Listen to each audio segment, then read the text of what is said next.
The day Emily died, it was raining. Not the dramatic movie-style thunderstorm kind of rain. It's just a steady, gray drizzle that had started sometime around dawn and never really let up. Her mother, Karen, remembered thinking it was the kind of weather Emily used to love. She'd always say it made her feel calm, like the world had finally stopped shouting. Emily was 17. They found her in her room. Her bedroom door was closed as usual, and Karen hadn't thought much of it. Until it was almost noon, and there was still no sound from the other side. She knocked. No answer. Knocked again. Then pushed the door open, and Karen still couldn't remember whether she screamed. The coroner's report said overdose. Acetaminophen and diphenhydramine. Over-the-counter stuff.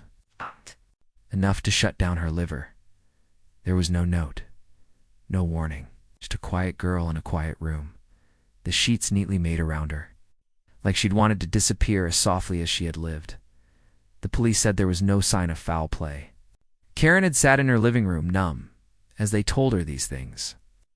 Routine phrases, spoken like someone was reading off a script. It happens more often than you'd think, they said, especially after the pandemic.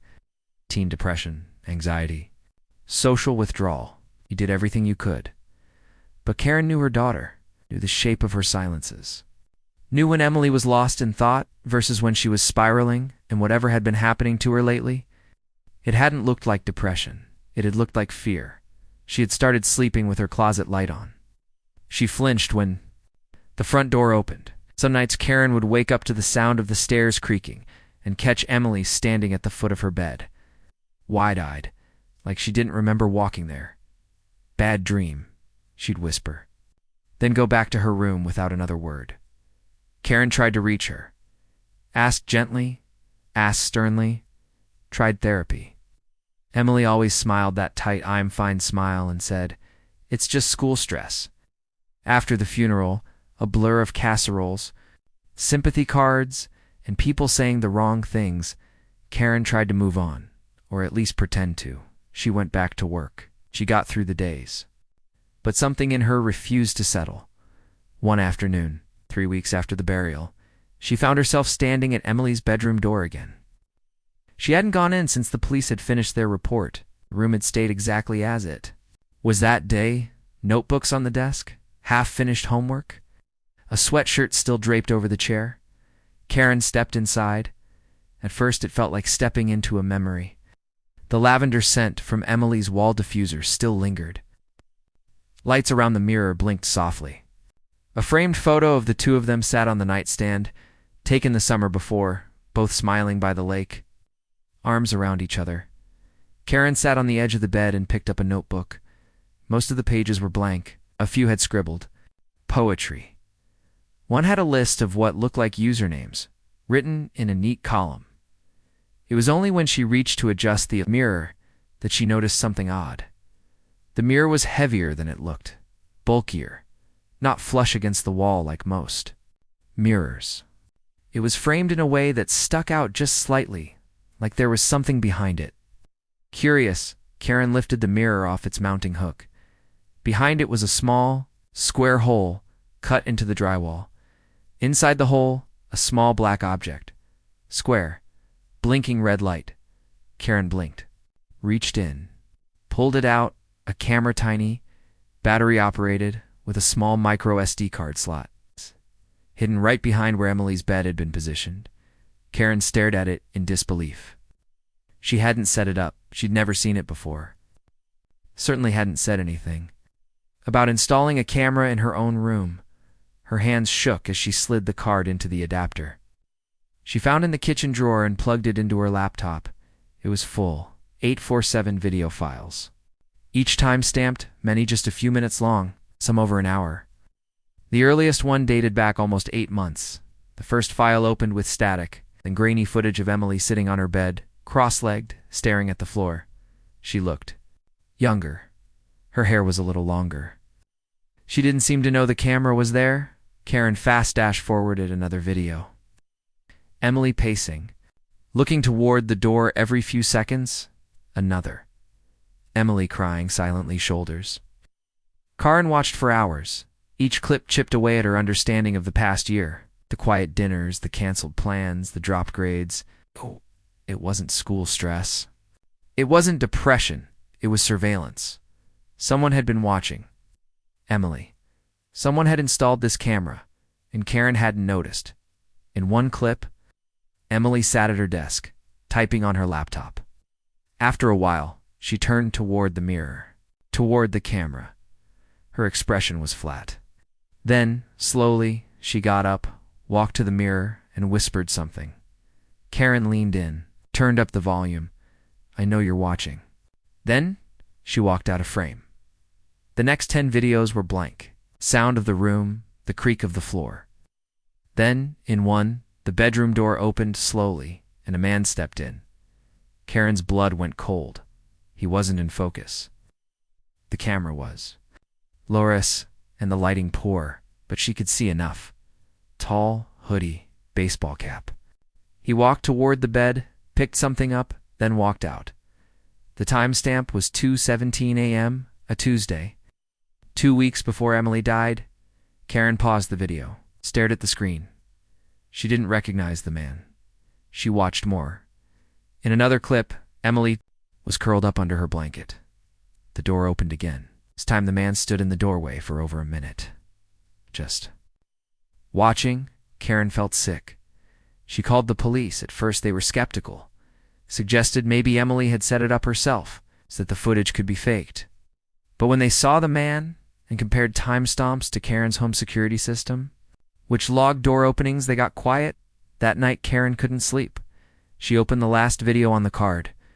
The file was dated just 2 days before Emily's death. In it, Emily stood facing the mirror. Eyes red, jaw clenched. "If anything happens to me," she said, "check the files." He said he'd stop. But he won't. I think he's watching more than just me. She looked over her shoulder, then leaned in closer. "Mom, I'm sorry. I'm really sorry. I'm trying to protect you." She reached behind the mirror, adjusted something. The video cut off. Karen sat frozen. She had thought the worst day of her life was the day she found Emily's body. She was wrong. The worst day was now, and this was just the beginning. The police returned the next day. 2 detectives, both with stiff smiles and guarded eyes, sat across from Karen in her kitchen. The camera lay on the table between them, wrapped in an evidence bag. Karen had barely slept. She kept seeing the man's silhouette in her head, how casually he stood there, how familiar the moment had seemed to him. She wondered how many nights he'd done it.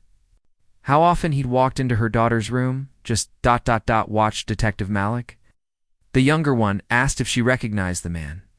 Karen shook her head, though 100 faces flashed through her mind. Neighbors, co-workers, her ex-husband. Even the UPS guy who came on Thursdays. She hated herself for thinking it, but the truth was, once you found a monster hiding in plain sight, everyone looked suspicious. "We'll have our digital forensics team look deeper into the metadata," Malik said, tapping the evidence bag. "See if we can pull anything else from the files. Location signals, access logs, anything. And in the meantime," Karen asked, her voice barely holding, "we recommend not saying anything to anyone. Not until we understand the scope of this. If he was monitoring her, there's a chance he might have been watching more than just her."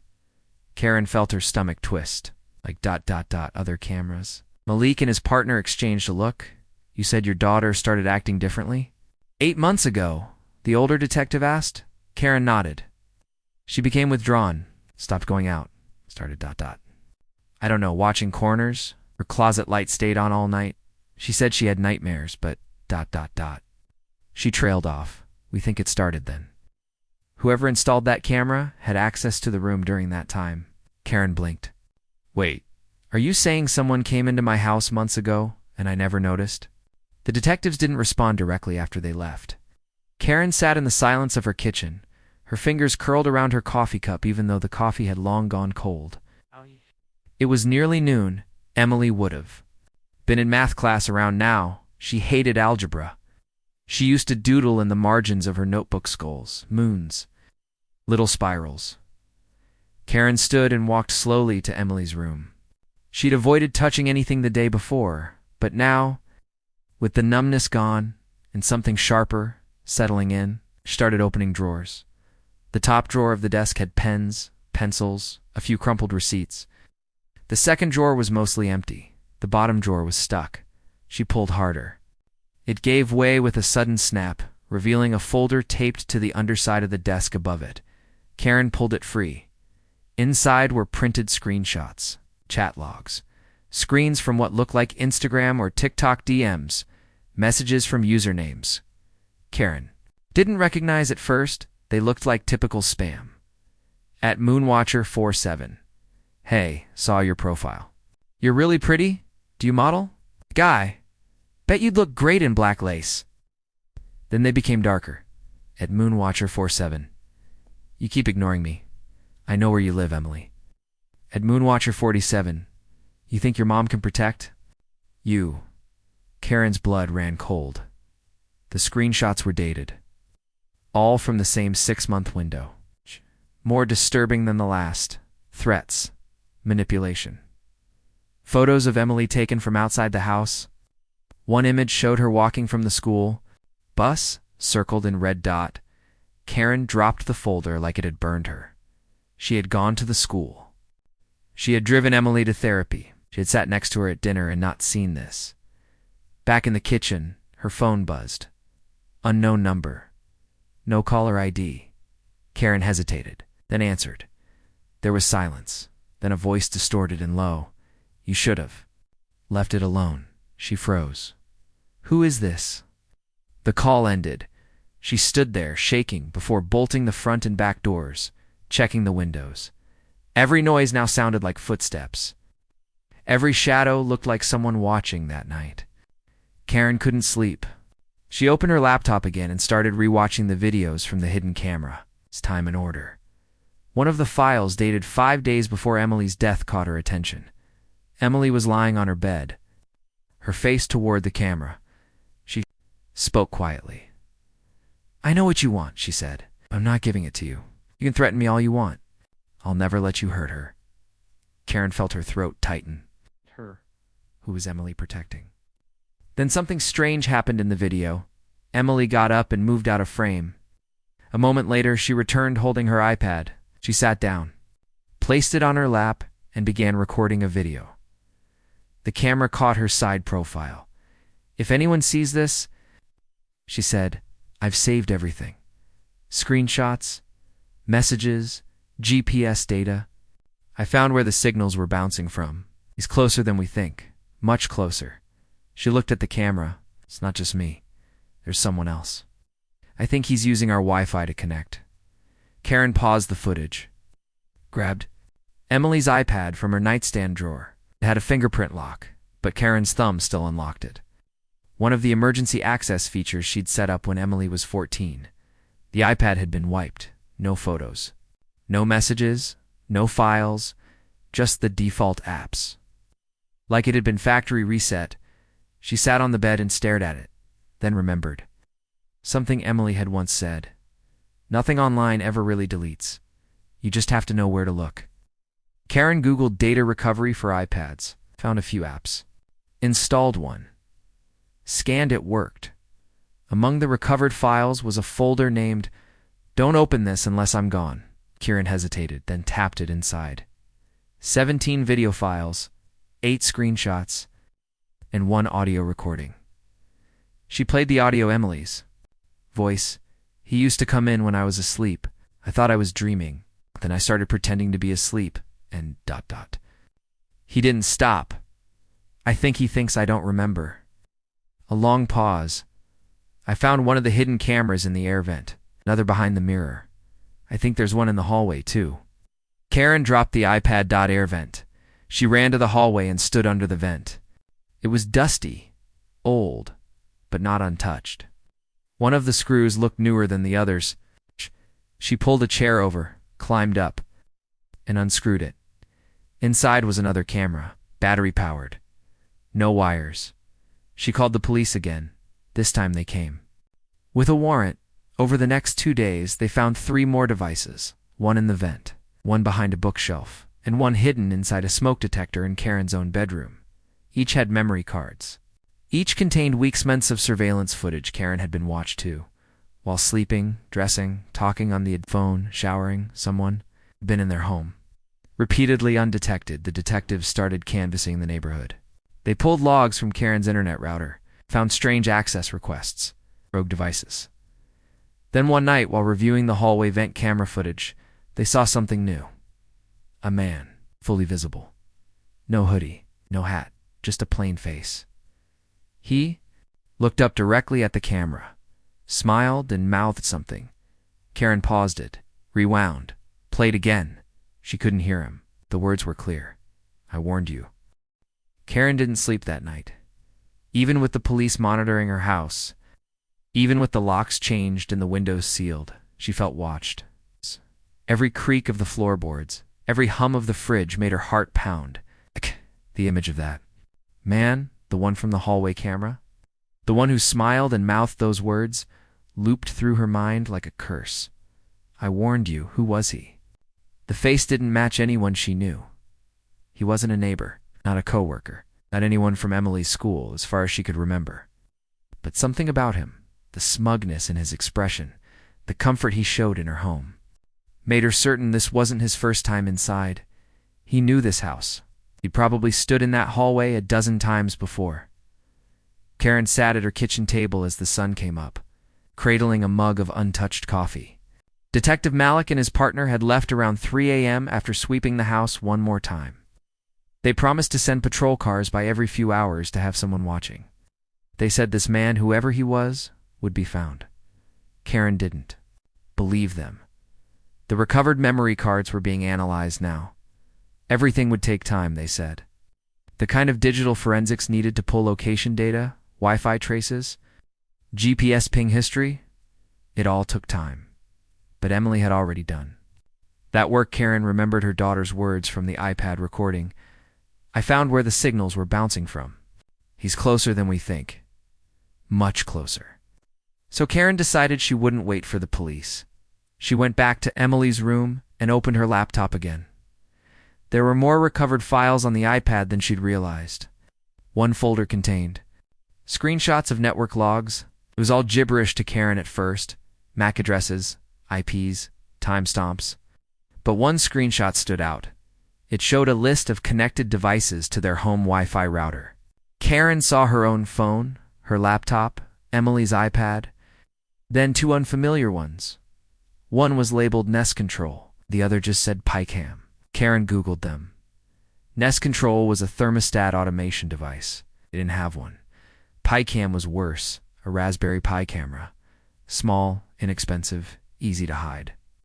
Karen read an article that described how they could be programmed to operate remotely, stream video over Wi-Fi, even record continuously, and upload to off-site cloud storage. Karen printed the screenshot and drove to the police station, shoving it into Detective Malik's hands the second she saw him. "These were on our Wi-Fi," she said, her voice shaking. "And that camera behind the mirror? That wasn't the only one." Malik's eyes scanned the page, then met hers. "You think he was streaming this off-site? Think he was watching live?" He nodded grimly. They sent a tech to scan her home again, this time more thorough. They found a hidden microserver under the basement stairs, tucked behind insulation. It had been hot to the touch, running continuously. A Raspberry Pi, just like Karen had read. Wired to a thumb-sized 128 gigabytes drive, inside were hundreds of video files. More footage than the SD cards had. Footage not just of Emily, but of Karen changing, sleeping, crying in the kitchen after the funeral. Sitting at her computer, watching Emily's recordings, he'd seen her find the truth, and he'd smiled. The footage wasn't dated in order, which made it hard to follow. But one thing became clear quickly. This man had access to more than just their home. Some clips were taken outside the house, camera placed behind a bush. One mounted on a telephone pole, aimed at the driveway. Another inside what looked like a car. In one video, Karen saw herself at the grocery store browsing fruit. She had no idea she was being watched. The camera zoomed in slowly, tracked her face. In another, Emily was walking home from school. She paused at a corner, looking over her shoulder. She knew she was being followed. Karen couldn't breathe. The footage went back nearly a year. The police confiscated everything. They promised again that they'd trace the origin, that they'd cross-reference the man's face with driver's license databases, known sex offenders, facial recognition software. But again, it would take time. Karen couldn't wait. She started reviewing Emily's recovered messages again.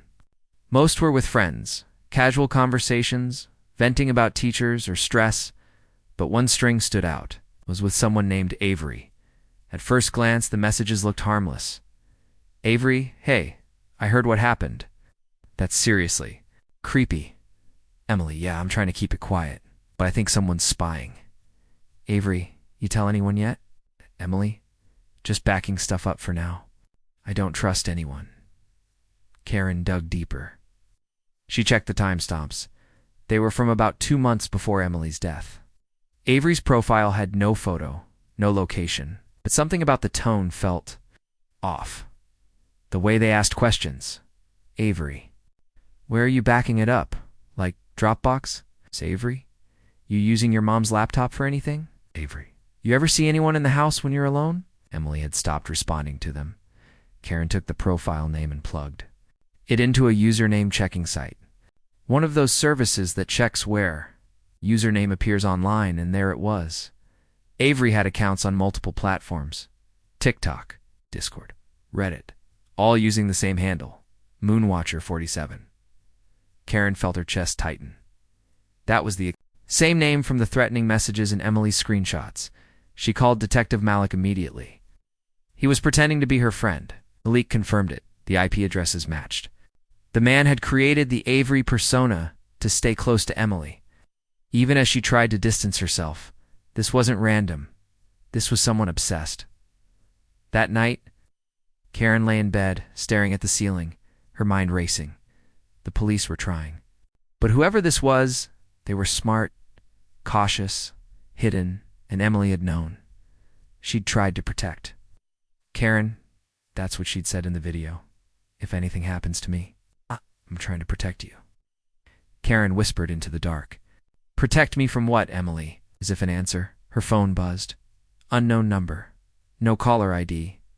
She let it go to voicemail, then listened. A recording.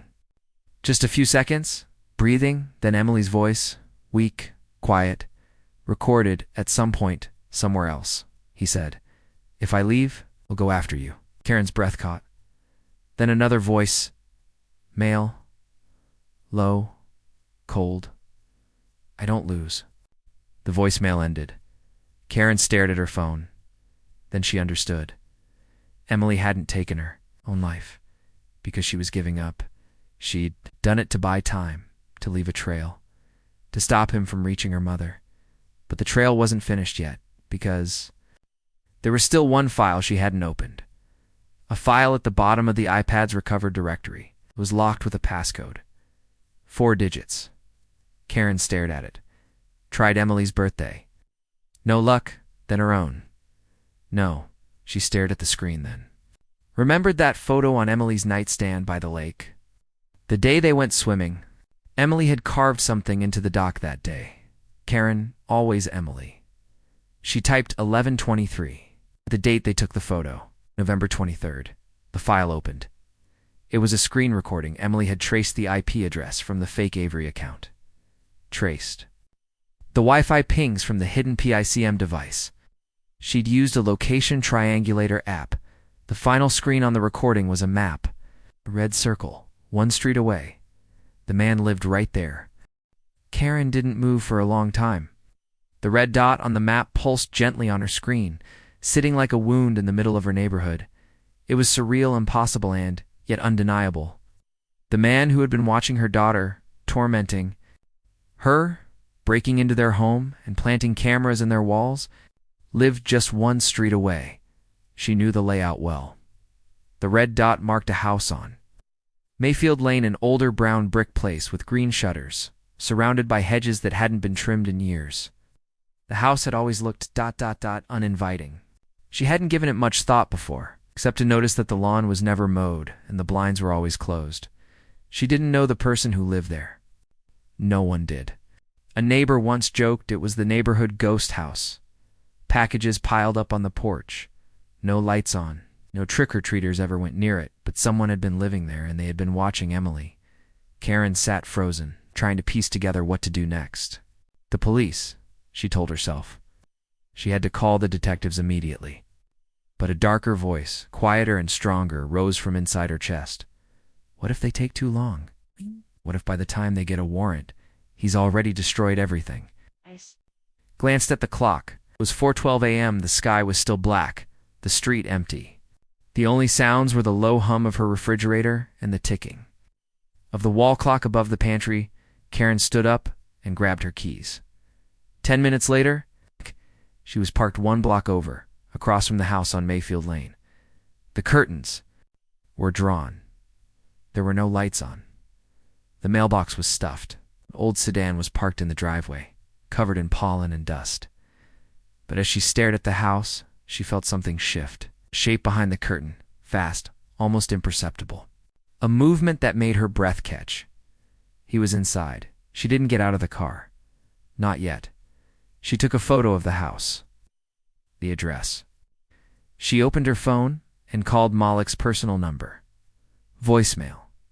She left a message, tried texting him the address, and then sat there, staring. Her heart beating so hard she felt it in her throat. Then she noticed something strange. In the back seat of the old car, barely visible through the rear window, was a camera tripod. She recognized it instantly. It was the same one from Emily's bedroom footage, the one visible in the corner of the screen in several of the earliest clips. She'd missed it at first, thinking it was just part of the furniture. But now that she saw it again, she was sure. He had filmed from that tripod, and it was still in his car. Karen's hands gripped the steering wheel. She didn't even notice when the tears started. Emily had been so scared, so alone, and this man had lived 1 block away the entire time. She drove home feeling like she was crawling out of her own skin. When she walked in, the hallway light flickered something it had never done before. Just a loose bulb, she told herself, but it sent a fresh jolt of panic through her anyway. She changed the locks again that morning. Had a locksmith installed double deadbolts, installed 3 new cameras inside the house and 1 facing the street. Still, she didn't feel safe. Around noon, Detective Malik finally called her back. When she gave him the address, there was a pause. "I'll send a unit," he said. "But Karen, don't go back there. Let us handle it." She hung up without answering. The next 24 hours passed in a blur. She didn't go to work, didn't sleep, just kept rewatching the footage. Every hour that passed without an update from the police felt like a betrayal. It wasn't until the next evening that Malik finally called again. "There's something you need to know," he said. Karen braced herself. "The house is empty." Malik said, "We got inside, no furniture, no electronics, not even clothes, just garbage bags, boxes, some empty cameras." He cleared it out. "Recently," Karen's breath caught. "How recently?" "We're not sure," neighbors said. "They saw lights on 2 nights ago. One of them said they thought they saw a moving van last week." "He knew I was getting close," Karen whispered. Malik didn't deny it. There was more. Inside one of the boxes the police recovered was a file folder. It contained photographs, printed, high-quality photographs, of Emily, of Karen, of them. Both. There was even one of them at the cemetery. "Taken from a distance, he was watching us at the funeral," Karen said. "Yes," Malik said. And that wasn't all. The box also contained a handwritten list: names, addresses, some with social, media handles. All teenage girls. All in the area. Some as young as 13. Emily's name was at the top next to it. In red ink, someone had written "complete." Karen couldn't breathe. She asked the question slowly, afraid of the answer. "What does that mean?" "We don't know yet," Malik said, "but we're cross-checking all the names. Some of the girls, they've been reported missing." Karen hung up and sat in the dark for a long time. Then she opened her email. She typed a message to herself, subject: "If something happens to me, body, his name is unknown." but his face is burned into my memory. He lived on Mayfield Lane. He watched my daughter die. The police are trying, but they're behind him. He's always 2 steps ahead. This is not over. If I disappear, if anything happens, someone must finish this. Her name was Emily. She was 17. Out. She did not take her own life. She was hunted. She attached the photos, the videos, the recovered files. She clicked send. Then she opened a new folder on her computer. She titled it Emily's War, and she got to work. Because she realized now this wasn't just about her daughter. It was about every girl on that list. And whoever this man was, he hadn't stopped. He'd just started hunting again. The first time Karen dreamed of him, it wasn't his face she saw. It was Emily, standing at the foot of her bed, just like she used to in those last few months. Pale, wide-eyed, lips pressed together like she was trying not to cry. The dream. Emily didn't speak. She just stared, then turned and pointed at the window. Karen followed her daughter's gaze. Outside, across the street, behind the bushes, a figure stood in the dark. Watching when Karen woke up, her throat hurt. Shh. Realized she'd been screaming. It took an hour before her hand stopped shaking. She walked through the house, room by room, checking locks, rechecking the cameras. Nothing out of place. No signs of entry. And yet, she could feel him. Even in her dreams, he was there. The police hadn't called in 2 days. Karen had tried. Voicemails, emails. Malik wasn't answering. She got a hold of someone else in the department, a different detective, who told her. Malik had been temporarily reassigned. She knew what that meant. They were pulling back, losing focus. Waiting for the trail to go cold, but she couldn't afford to wait. She had begun sorting through the list. The names in the folder the police had found inside the house on Mayfield Lane, some were just first names and social handles. Others had partial addresses. Many of the girls were local, but not all. Some lived in neighboring towns. She started searching, and that's how she found her. The girl's name was Donnie. 16 years old. She'd gone missing 2 months before Emily's death. Karen found a Reddit thread started by a family friend, asking for help locating her. The friend had posted a few images, screenshots of texts Donnie had sent just before she vanished.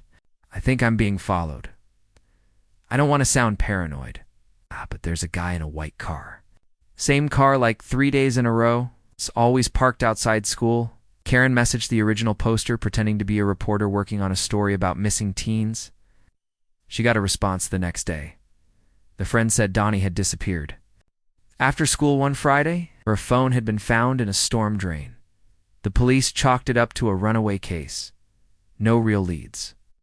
No urgency. Karen asked about cameras. Whether Donnie had ever mentioned being watched, the friend replied, "Actually, yeah." She said someone hacked into her webcam. She covered it with a sticker. They said weird stuff kept happening, doors unlocking by themselves, lights flickering. Her cat stopped going into her room. Karen stared at the message. It was the same pattern. The online messages. The surveillance. A fear. And then the disappearance. She found 2 more girls on the list who had similar stories. One was from a different county.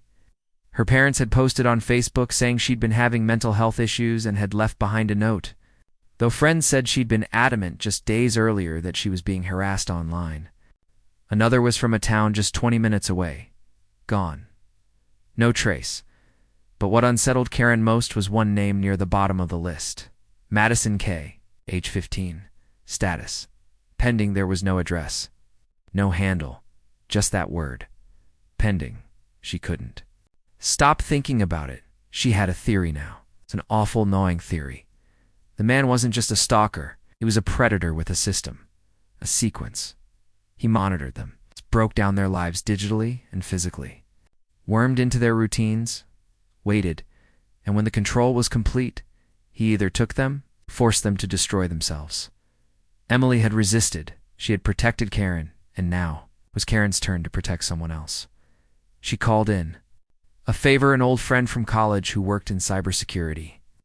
She sent over the files, told him only that she needed to trace login data, locations, IP history.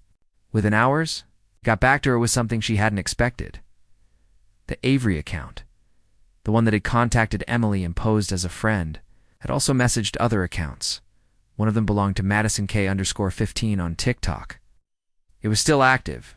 Karen opened the page. It was a typical teen account.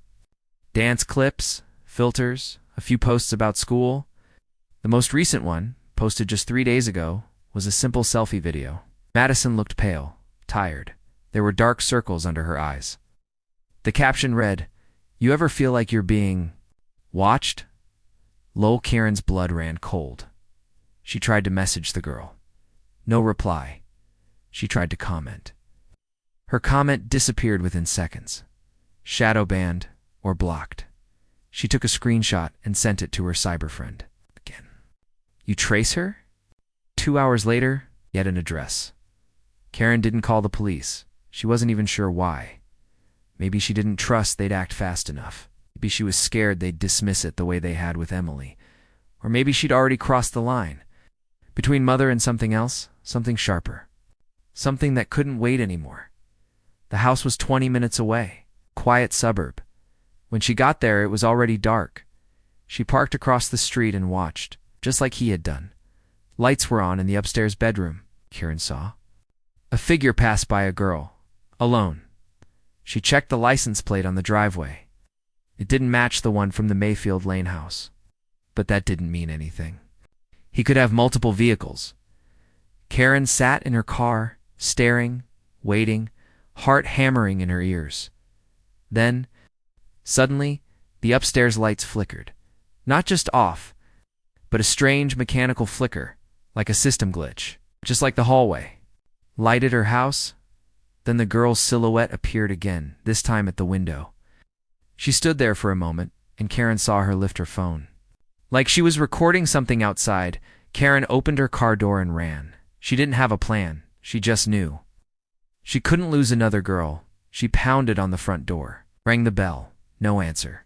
She kept knocking finally, after what felt like forever. The door opened.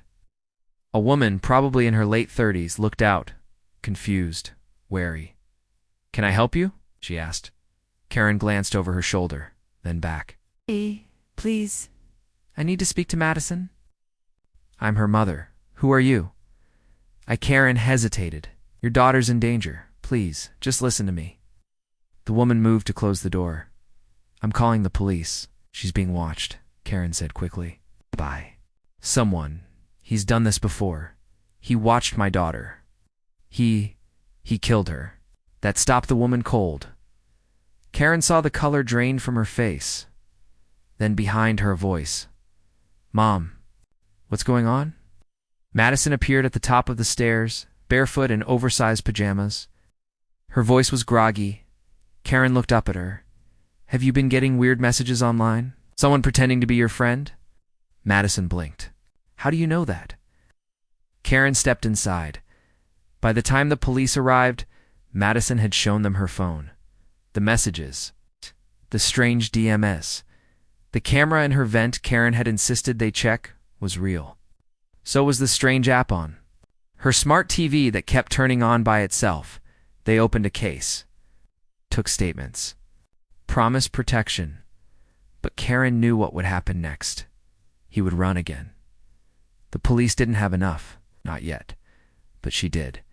Because Emily had left one final video, when she had forgotten to open. She found it that night. It was a screen recording. Again, this time of a live feed camera footage. Not of her room, but of someone else's. A dark room. A mattress on the floor. A girl curled up in the corner, sobbing. A calendar marked with red X's. A bucket. A chain. Karen paused the video. The girl's face turned slightly toward the lens. It was Donnie. Emily had found her, and now, so had Karen. Karen couldn't breathe. She stared at the screen, hands trembling, unable to look away from the girl in the video. The feed was grainy and low-res, but unmistakable. It was Donnie, the missing girl from the Reddit post, the one Karen had thought was gone forever. She looked thinner now, pale and weak, her hair stringy and unwashed. Her eyes were ringed with purple shadows. her wrists. Karen zoomed in. Her wrists were raw, chafed from restraints. The timestamp on the feed was only 5 days old. This wasn't a recording from the past. It was live. Karen stood up so fast her chair tipped over behind her. Her heart raced as she tried to understand how Emily had gotten access to this. It must have been a hidden link, a dark web feed, maybe something she'd found while tracing his IP addresses. And she had kept it. Karen opened the file's metadata.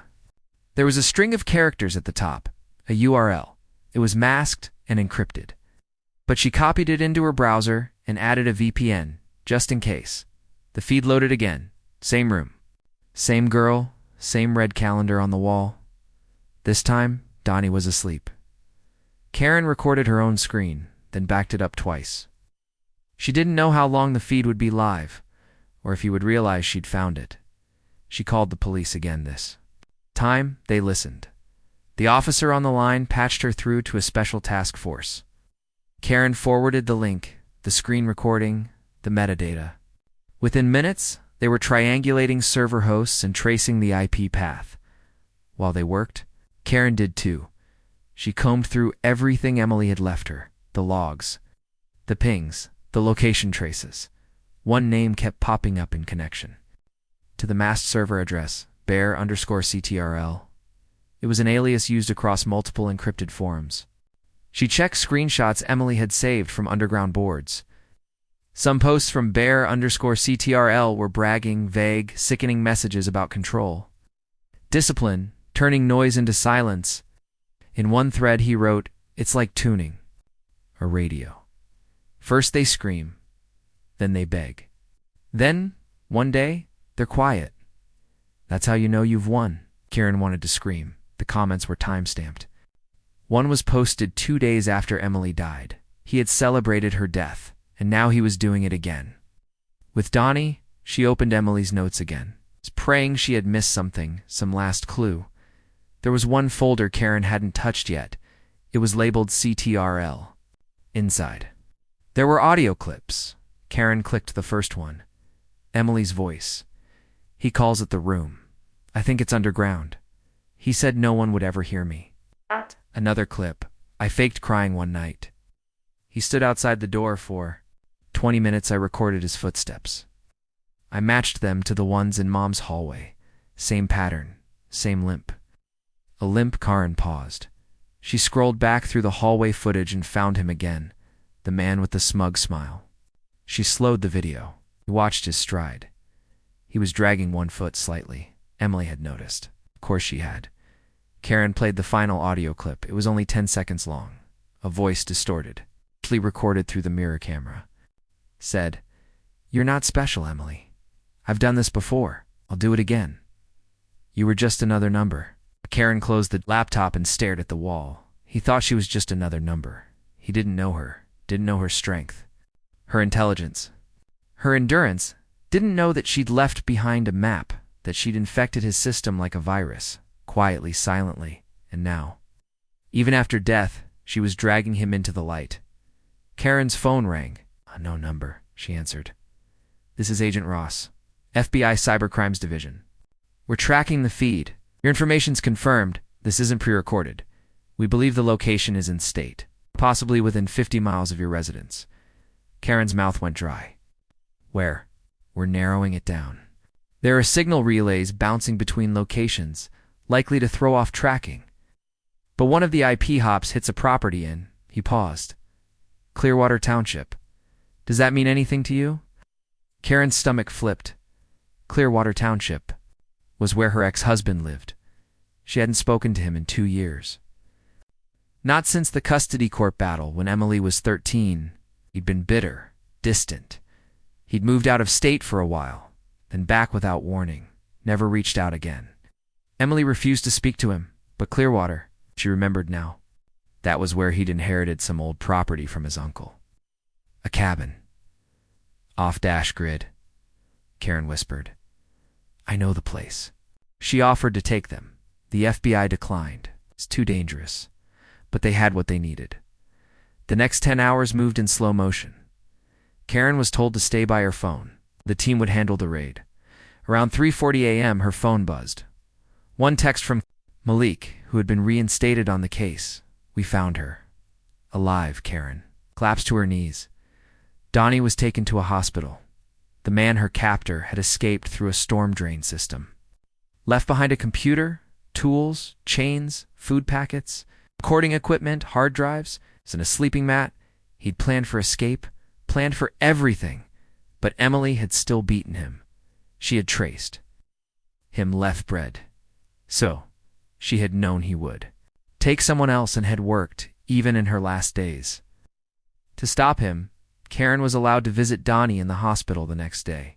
The girl was skittish, terrified of everything. But when Karen walked in, Donnie sat up and whispered, "Are you her mom?" Nodded. "Emily." Donnie started crying.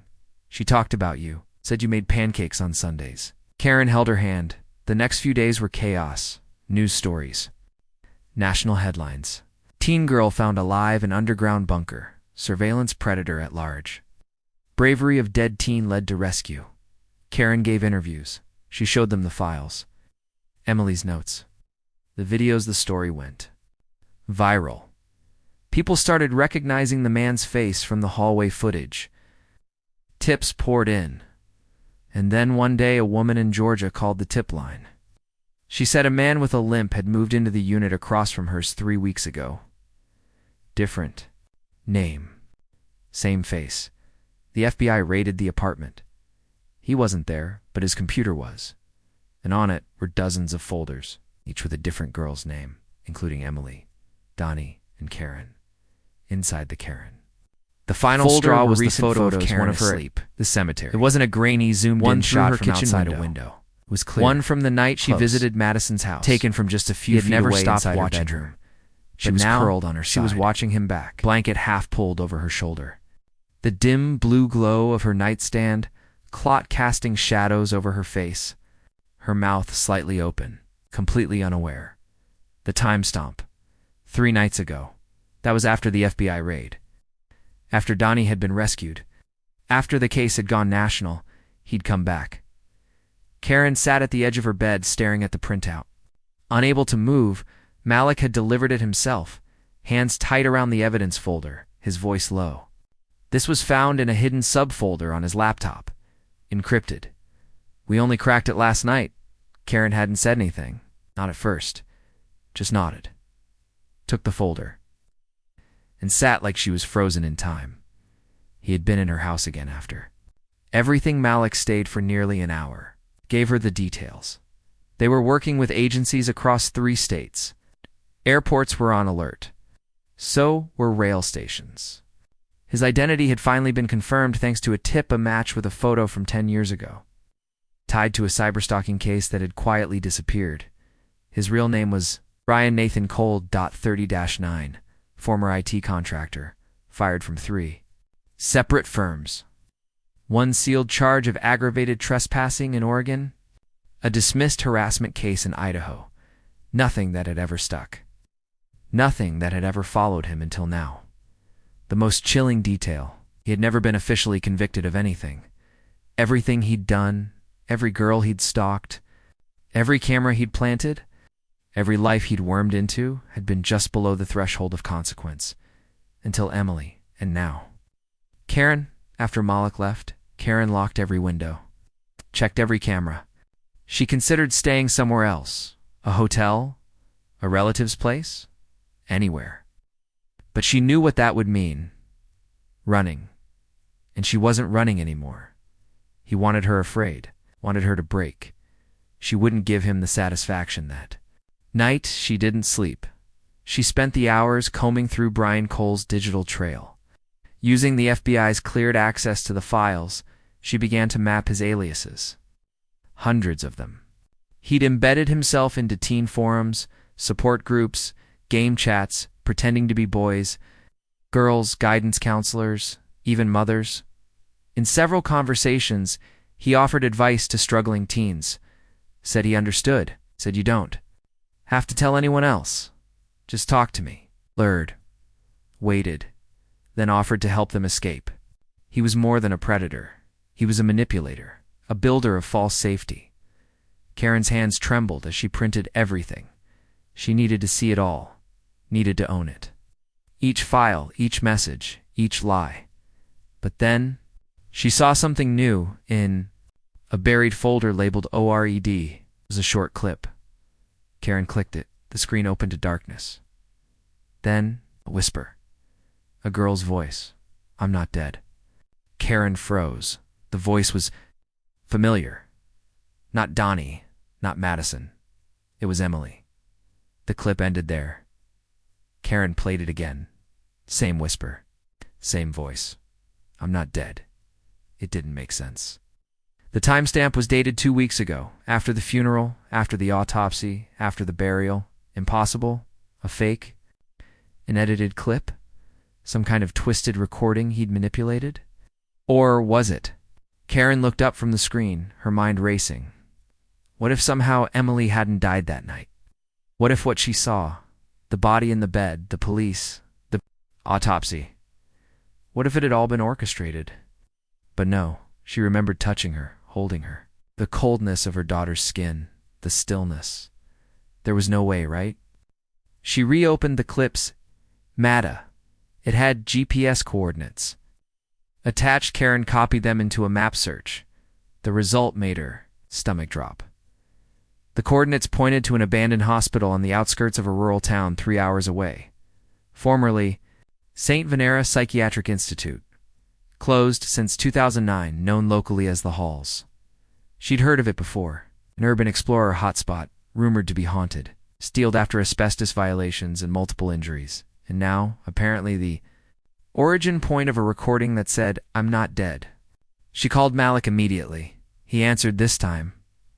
"I found something," she said, "and I need you to come with me." She didn't tell him everything over the phone, just the coordinates. The file. The voice, to her surprise, he didn't. "Push back," Jess said. "I'll meet you there in the morning."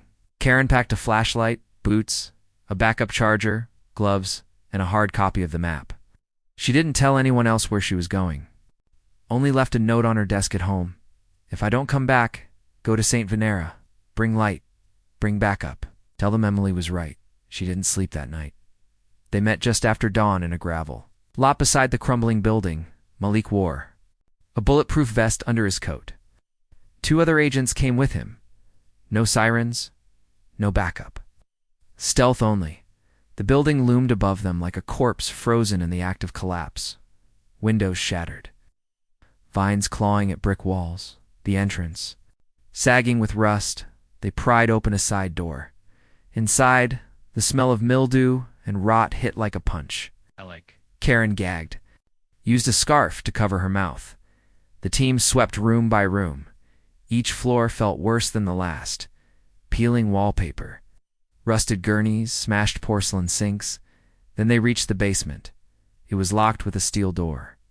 No markings, just a walk. Keypad Balak radioed for bolt cutters.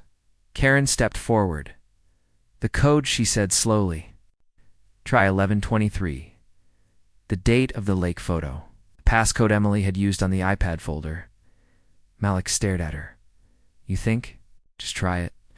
He did. The door clicked, opened. A narrow hallway led downward. No lights.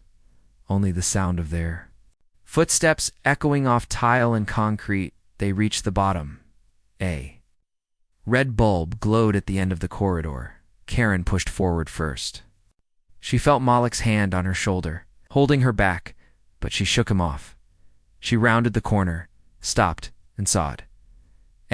Room clean. Organized, lit with battery lanterns. A bed, a desk, a camera set up, and on the wall, hundreds of photos. Notes, names, girls, so many girls, and in the center. One image, Emily, not the school portrait, a new photo, taken from behind, walking into a building. Alone, Karen's heart slammed in her chest. The timestamp was just 8 days ago.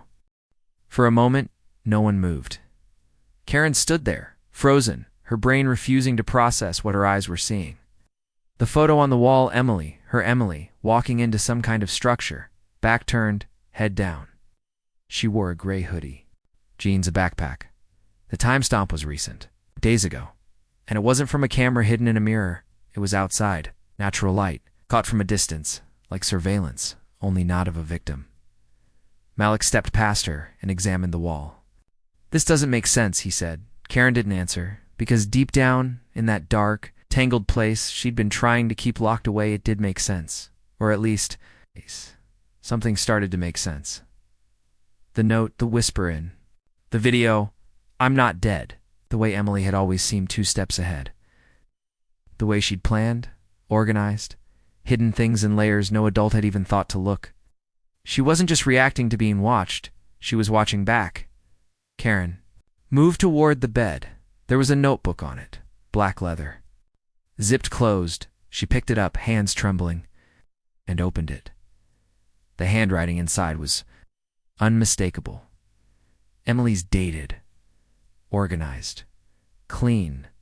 It was a journal, but not the kind you write your feelings in.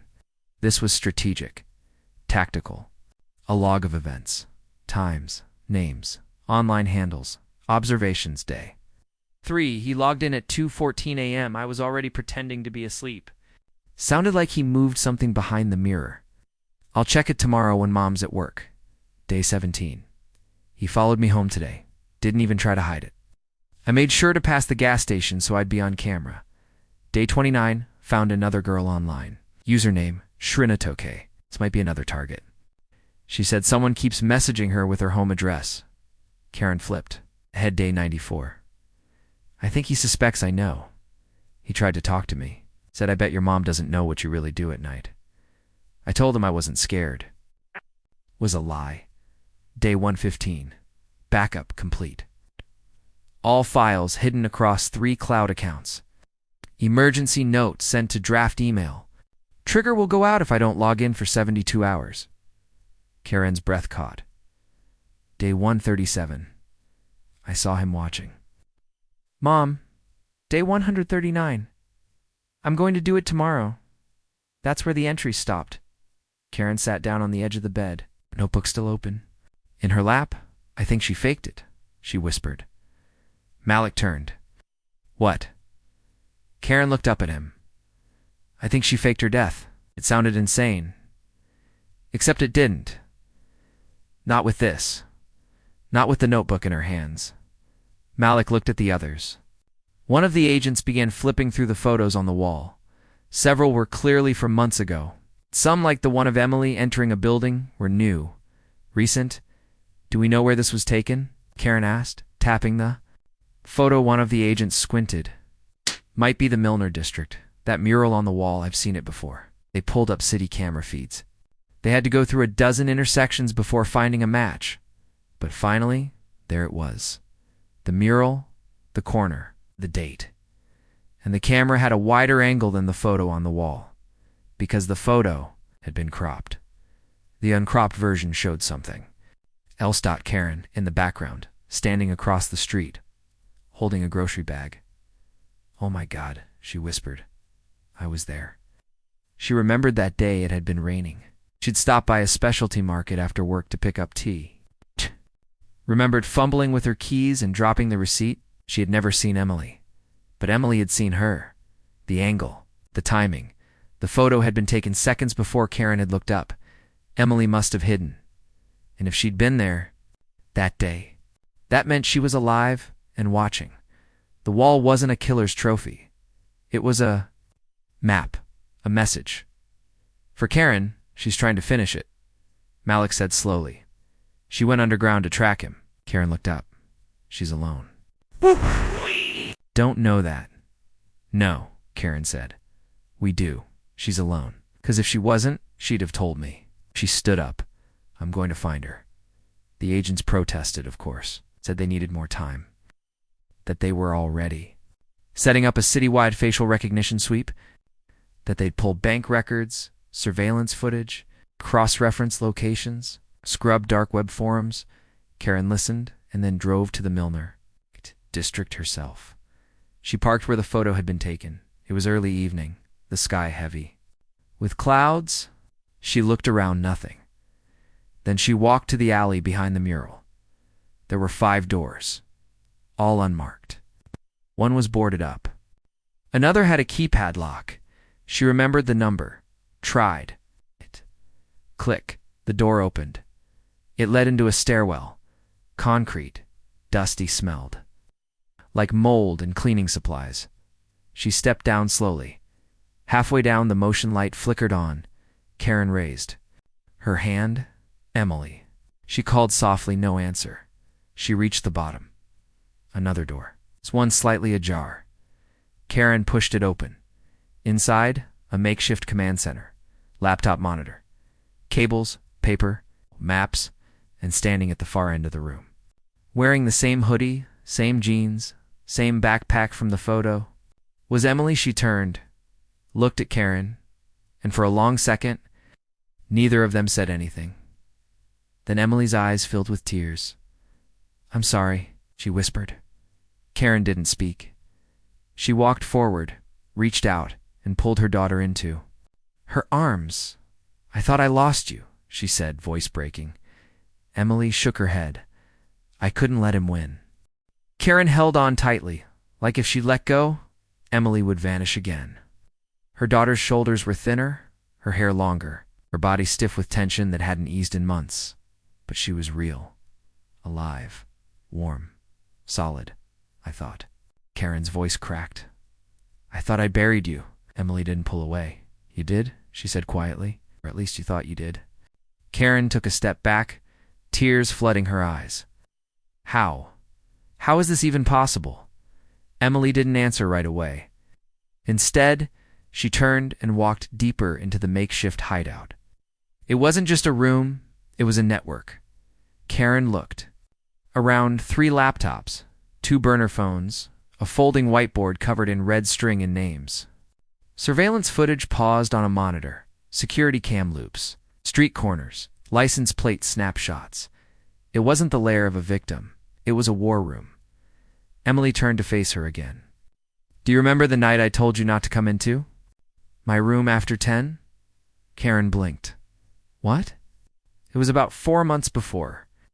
Before I died, you came to the door, and I snapped at you, told you I needed space. You were mad." Karen remembered that night. Now, clearly, it had been a Friday. She'd been trying to show Emily a funny video, something dumb with a cat. Emily had barely looked up. It muttered, "Can you just not tonight?" and slammed the door. "I wasn't being a brat," Emily said now. That night, he was in the house. Karen's chest tightened. "I'd heard something in the wall vent earlier, so I left my phone recording while I was in the shower. When I checked the footage later, I saw him, in my room, standing in the corner." Emily's voice was flat, now rehearsed. She had said this to herself 1,000 times before ever saying it aloud. That's when I knew he'd gotten in, physically, not just through the cameras. Karen's legs gave out. She sat hard on a folding chair nearby. I told myself that if I ran to the police, they'd brush it off. Maybe they'd investigate for a week. Maybe they'd make him disappear for a little while. But then he'd come back, like he always did. And next time, Emily looked down at the floor. Next time he'd hurt you. Karen reached out slowly.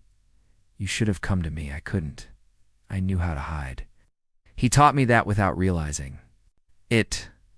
I learned from him, from what he did to others. It's how he operated." She turned the monitor toward Karen. It displayed a paused video security. Footage from a gas station. Emily pressed play. A man stepped into frame, limping, hood low, unmistakable. Brian Cole. Karen's stomach turned. He's still in the city. Emily said.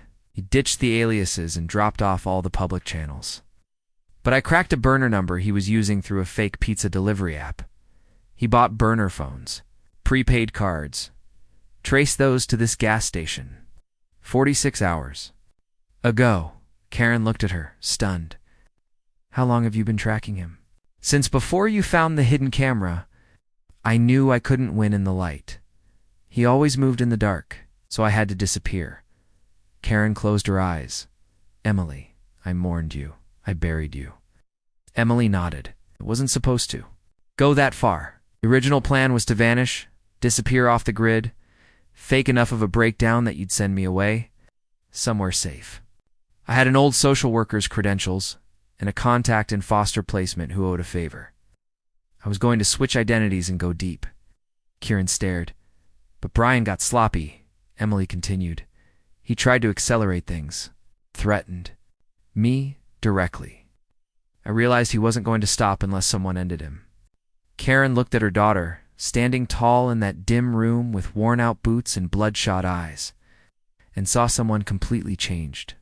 Not a girl anymore, a survivor, a soldier. Emily, Karen said quietly. The police, the FBI, they need to know. They think your eye can't come forward. Not yet. If he knows I'm alive, he'll vanish forever, but he already did. Emily shook her head. He thinks I'm dead. That's his blind spot. It's the only advantage I have. Karen looked at her. Then what do you want me to do? Emily turned and clicked open a window on one of the laptops. It was a live stream, same as before the underground room. Concrete. Floor, a girl, probably no older than 14, curled up on a mattress. Karen gasped. Is that? Her name is Sophia. I've been tracking him for 6 months. Took her 3 days after I vanished. Emily hit another key. A file opened.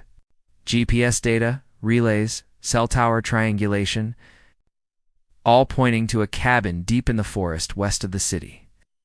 Emily had already traced it, already had the location. I think he's using an old hunting lodge. I have the coordinates. And a back way in. But I need someone to alert the authorities. After I breach, Karen stood. No. Emily frowned. Mom, no? Karen said again, louder. You're not going in alone. I have to. You don't understand, Karen? Stepped closer. I understand more than you think. I've been hunted too. Saw the photo he took of me. Sleeping in my bed. Emily's breath caught. I've lived in fear, like you did. Like all the girls he targeted. I've cried in the middle of the night. I've opened every cabinet, checked every lock, every window. I've been ashamed that I didn't protect you. Karen reached out gently. Took her daughter's hand, but now we protect each other. Silence then? Emily nodded. That night, they prepared. They printed maps. Packed gear. Uploaded evidence to multiple cloud accounts with auto-release triggers. Set up a remote backup feed. And at 4:15 a.m., they drove toward the woods. The cabin sat at the edge of a ridge, half collapsed on one side, a chimney still. Stood. No lights. Karen's hands trembled as she clutched the stun baton Emily had given her. She wasn't built for this. But she'd be damned if she'd let her daughter walk into hell alone again. They circled around the back, slipped through a broken basement window. The air inside was sour, wet, like mildew and rotting wood. Footsteps above, a voicemail.com, talking to someone. Karen held her. Breath. Emily mouthed. That's him. They climbed the stairs. At the top was a locked door. Emily knelt. Picked it in seconds. The door opened and there he was. Brian Cole, standing at a small monitor. Watching the girl in the next room, he turned. Startled but too late. Emily raised the taser and fired. He dropped like a stone. Karen rushed past him. Opened the second door. Sophia sat inside, hands zip-tied. Her face pale and terrified. Karen fell to her knees. It's okay. You're safe now. Emily stood over Brian, breathing hard, stun gun still in her hand. Then she looked at Karen and smiled. I told you, she said. I'd never let him win. The cabin was still echoing with the last groans of the stun gun's impact when the silence set in, heavy, unreal, suffocating. Brian Cole lay twitching on the floor, his eyes half open, muscles locked in temporary paralysis. Sophia, barely responsive at first, clung to Karen like a child who had just woken from a nightmare. The room she'd been kept in was bare, save for a mattress, a camera bolted into the ceiling, and a small red journal lying face down on the floor. Emily didn't move for a long time. She stood over Brian, breathing fast, her hand white-knuckled. Around the grip of the taser, as if expecting him to get back up and finish what he'd started, he did not this time. Karen pulled Sophia gently to her feet and wrapped her jacket around the girl's thin shoulders. "You're okay now. We're going to take you home." Emily finally looked up. He didn't lock the doors. He knew no one would come. Karen stared at her daughter, at the steely calm in her eyes, the exhaustion behind it, and the fire still burning just beneath the surface. "He was wrong," Karen said quietly. "We came." They tied Cole's hands behind his back with wire they found in the cabin's shed, reinforced it with an extension cord.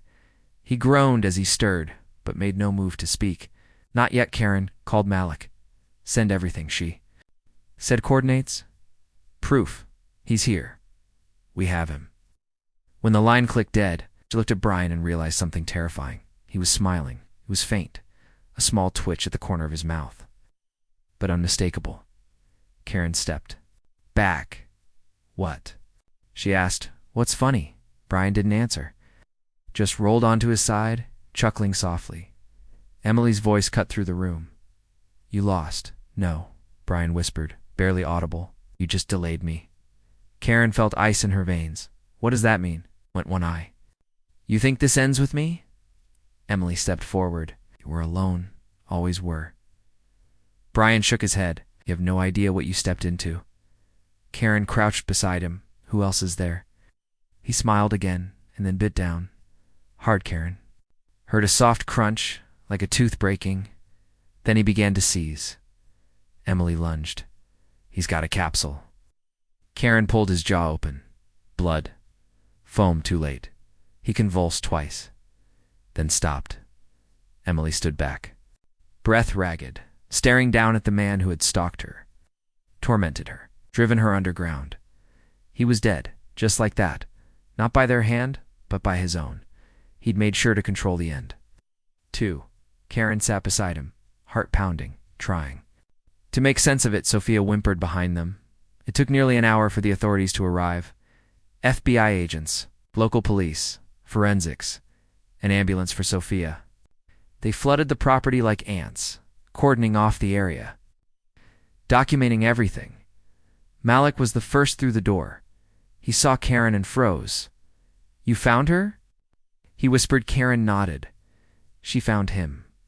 When they unzipped the duffel bag beside Brian's bed, they found 3 more hard drives. It's full of videos, photos, conversations, plans, backups of aliases, templates for message scripts. Evidence. Emily handed them the journal. He kept notes, logs, dates, but most of the names had been crossed out. Only 3 remained uncrossed. Emily, Sophia, Karen, Malik took a long breath. "I'll make sure this never happens again." But Emily didn't look convinced. "There are more like him," she said. "Maybe not him, but ones like him. Learning. Adapting." Malik gave her a tired smile. "Then we'll keep learning too." They interviewed Emily. For hours, her notebooks, drives, saved cloud data. All of it was handed over. Some agents called her a hero. Others were colder, concerned about her choices, the deception, the legal gray areas. But the country didn't care about the gray, because 2 days later, the media exploded. Teen girl presumed dead, found alive. Takes down serial predator. "I faked my death to save others." Emily Morgan speaks out. Exclusive interview. The mother who refused to give up. Karen watched it all unfold from her couch, sitting beside her daughter, save for the first time in what felt like years. They didn't talk much during those first few days. There wasn't much to say, but the quiet between them was no longer filled with fear. It was filled with survival, with healing, with the unsaid truth. They were still here. 3 weeks passed. The funerals were re-examined. 3 girls on the original list were found alive, hidden, displaced, or abandoned in different parts of the country. They were brought home. Others, too many, weren't so lucky. Emily testified in a closed federal hearing. Her testimony, combined with the evidence she'd collected, would go on to change the way online predators were prosecuted. In the U.S. Congress passed a bill that included Emily's protocol. An expansion of cyberstalking laws to include remote surveillance through networked devices. Karen gave up her job, She didn't need it anymore. Not because of money, because her focus had shifted. She and Emily started an initiative, a nonprofit, not another name. They held seminars. They taught parents what to look for. They taught girls how to recognize the signs. They partnered with digital watchdog groups, helped create an open-source tool for detecting PyCam signals on home Wi-Fi. The downloads topped 1 million in 6 months, but late at night sometimes, Karen still heard Emily crying. She never asked. She just walked into her room and sat down beside her. "I'm here," she would whisper, and Emily would breathe in, long and slow, and believe it because she was still here, still fighting, and together. They'd made sure the last thing Brian Cole saw before he died was the thing he feared most: a girl who refused to be quiet,